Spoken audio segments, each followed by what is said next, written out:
ವೀಕ್ಷಕರೇ, ನಮ್ಮ ಚಳ್ಳಕೆರೆ ಟಿವಿಗೆ ಸ್ವಾಗತ. ಇಂದಿನ ಪ್ರಮುಖ ಸುದ್ದಿ. ಸಂಪೂರ್ಣ ಒಳ ಮೀಸಲಾತಿಯನ್ನು ತಕ್ಷಣ ಜಾರಿಗೆ ತರಬೇಕು ಎಂದು ಆಗ್ರಹಿಸಿ 2026ರ ಫೆಬ್ರವರಿ 13ರಂದು ಜಿಲ್ಲಾ ಸಚಿವರ ಕಚೇರಿ ಮುಂದೆ ಪ್ರತಿಭಟನೆ ನಡೆಸಲು ತೀರ್ಮಾನಿಸಲಾಯಿತು. ಈ ಸಂಬಂಧ ಪೂರ್ವಭಾವಿ ಸಭೆಯನ್ನ ಸ್ಥಳೀಯವಾಗಿ ಆಯೋಜಿಸಲಾಯಿತು. ಸಭೆಯ ಅಧ್ಯಕ್ಷತೆಯನ್ನ ಹುಲ್ಲೂರು ಕುಮಾರಣ್ಣ ವಹಿಸಿಕೊಂಡು ಮಾತನಾಡಿ, ಒಳ ಮೀಸಲಾತಿ ಜಾರಿಯಾಗದೇ ಇರುವುದರಿಂದ ಸಮುದಾಯದ ಹಕ್ಕುಗಳಿಗೆ ಧಕ್ಕೆಯಾಗುತ್ತಿದೆ. ಸರ್ಕಾರವು ವಿಳಂಬ ಮಾಡದೆ ನ್ಯಾಯ ಒದಗಿಸಬೇಕು ಎಂದು ಒತ್ತಾಯಿಸಿದ್ದಾರೆ. ಸಭೆಯಲ್ಲಿ ಭೀಮನಗೆರೆ ಶಿವಮೂರ್ತಿ, ಕೆ ರಾಜಣ್ಣ, ಯೋಗರಾಜ್, ಹನುಮಂತಪ್ಪ, ಎಐಬಿಎಸ್ಪಿ ಜಿಲ್ಲಾ ಅಧ್ಯಕ್ಷ ಮಾರುತಿ, ಡಿಎಸ್ಎಸ್ ಮುಖಂಡ ಎಂಆರ್ ಶಿವರಾಜ್, ತಿಪ್ಪೇಸ್ವಾಮಿ, ಜೀವೇಶ್, ದಯಾನಂದ್, ಶಂಕರ್, ಕೆಂಚವೀರಪ್ಪ, ಹೊಸದುರ್ಗ ಮಲ್ಲಿಕಾರ್ಜುನ ಸೇರಿದಂತೆ ಸಮುದಾಯದ ಅನೇಕ ಮುಖಂಡರು ಉಪಸ್ಥಿತರಿದ್ದರು. ಸಭೆಯಲ್ಲಿ ಪ್ರತಿಭಟನೆಯನ್ನ ಶಾಂತಿಯುತವಾಗಿ ಹಾಗೂ ಶಿಸ್ತಿನಿಂದ ನಡೆಸಲು ತೀರ್ಮಾನಿಸಲಾಯಿತು. ಹಾಗೆ ಹೆಚ್ಚಿನ ಸಂಖ್ಯೆಯಲ್ಲಿ ಭಾಗವಹಿಸಿ ಹೋರಾಟವನ್ನು ಯಶಸ್ವಿಗೊಳಿಸಬೇಕು ಎಂದು ಮುಖಂಡರು ಕರೆ ನೀಡಿದ್ದಾರೆ.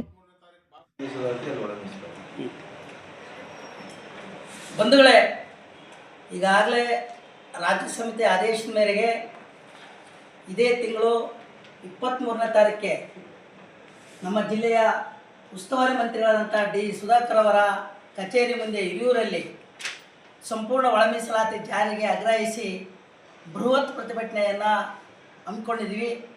ಈ ಜಿಲ್ಲೆಯಲ್ಲಿರ್ತಕ್ಕಂಥ ಎಲ್ಲ ಒಳ ಮೀಸಲಾತಿ ಪರವಾಗಿ ಹೋರಾಟ ಮಾಡ್ತಕ್ಕಂಥ ಪ್ರಗತಿಪರ ಸಂಘಟನೆಗಳು, ಮಾದಿಗ ಸಮುದಾಯದ ಸಂಘಟನೆಗಳು, MRHS, ಮಾದಿಗದೊಂಡರ ದಲಿತ ಸಂಘಟನೆಗಳು, ಯಾವುದೇ ಒಳ ಮೀಸಲಾತಿ ಜಾರಿಗಾಗಿ ಹೋರಾಡ್ತಕ್ಕಂಥ ಎಲ್ಲ ಸಂಘಟನೆ ಮುಖಂಡರುಗಳು ತಮ್ಮ ಸಮುದಾಯಗಳನ್ನು ಕರ್ಕೊಂಡು ಬೃಹತ್ ಪ್ರತಿಭಟನೆಗೆ ಭಾಗವಹಿಸಬೇಕು. ಈ ಒಂದು ಬೃಹತ್ ಪ್ರತಿಭಟನೆ ಯಶಸ್ವಿಗೊಳಿಸಬೇಕಂತ ಜಿಲ್ಲೆಯಲ್ಲಿರ್ತಕ್ಕಂಥ ಎಲ್ಲ ಮಾದಿಗ ಸಮುದಾಯದ ಬಂಧುಗಳಲ್ಲಿ ನಾನು ವಿನಂತಿಸಿಕೊಳ್ಳುತ್ತೇನೆ. ಜೈ ಭೀಮ್, ಜೈ ಮಾದಿಗ. ಚಿತ್ರದುರ್ಗ ಜಿಲ್ಲೆ ಎಲ್ಲ ಮಾದಿಗ ಸಮುದಾಯದಲ್ಲಿ ತಾನು ವಿನಂತಿ ಮಾಡಿಕೊಳ್ಳೋದೇನೆಂದರೆ, ರಾಜ್ಯ ಸರ್ಕಾರ ಈಗೇನು ಒಳ ಮೀಸಲಾತಿ ಜಾರಿಗೆ ಸಂಬಂಧಪಟ್ಟಂಗೆ ಯಾವ ರೀತಿ ಕಾನೂನು ಕ್ರಮ ಕೈಗೊಂಡಿದೆ ಅನ್ನೋ ವಿಚಾರಕ್ಕೆ ಸಂಬಂಧಪಟ್ಟಂಗೆ ಈಗ ಹಾಕಿರ್ತಕ್ಕಂಥ ಗೊಂದಲಗಳನ್ನು ಸರಿಪಡಿಸೋದಕ್ಕೆ